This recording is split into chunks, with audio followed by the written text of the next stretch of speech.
bigyan mo ko ng isang item na kapag makita mo dito sa Toy-Con, bibili mo ito. Siyempre yung mga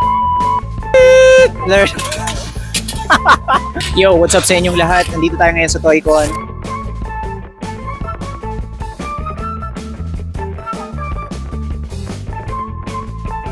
Bida ang saya!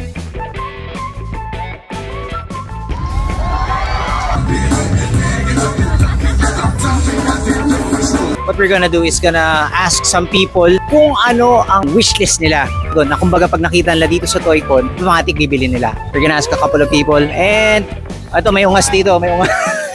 Dito sa Toy-Con, item na pag nakita mo, bibili mo yun. Star Wars, syempre. Helmet. Yung nasosot. Mga Rainbow Bright, mga E.T. na maliliit. Rainbow Bright. Gusto ko yun eh. Isa lang. Kasi si Rainbow Bright. Wow, bongga. Nakainis yung sagot niya pero halos pareho kami ng sagot. Alright, dito naman tayo. Bibili ako ng maraming helmet ng Star Wars. Perfect grade na Unleash RX-78 Lolo Gandalf. Kayo doon na Wolfwood figure. Alright. Wonderfest 2000 exclusive. Siyempre, Matic Dr. Stone pa rin. Any type of Dr. Stone merch, napakahirap talaga niya makita. Ganda ng hawak mo ah. Hot Toys na Mark 85. Shenron. Super Shenron. Dragon Ball SH. Yo!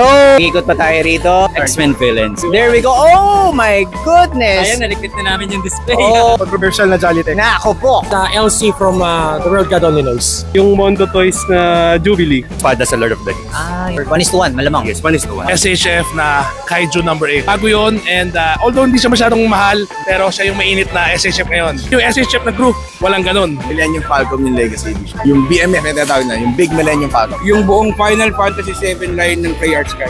Up, may nahuli tayong isa pa. Life size. Life size, 1:1. Oh, 1:1. Zoro. Oh, para pagising mo sa umaga, mayroong Ano? merong magtatanggol sa'yo. Oh. Siyempre yung mga hentai. Siyempre yung mga hentai. So, that will be for now kasi yung iba tao dito busy. I myself, I'm going to start preparing to leave. Grabe yung Toy-Con na to, napaka-busy. Hindi ako masyado nakaikot. Thank you very much, Team Quicks, for having me. Very honored and flattered. Grabe, sana mas masaya next time. I'm a toy enthusiast, so definitely parang second home ko ito. Thank you very much for watching and see you at the next video.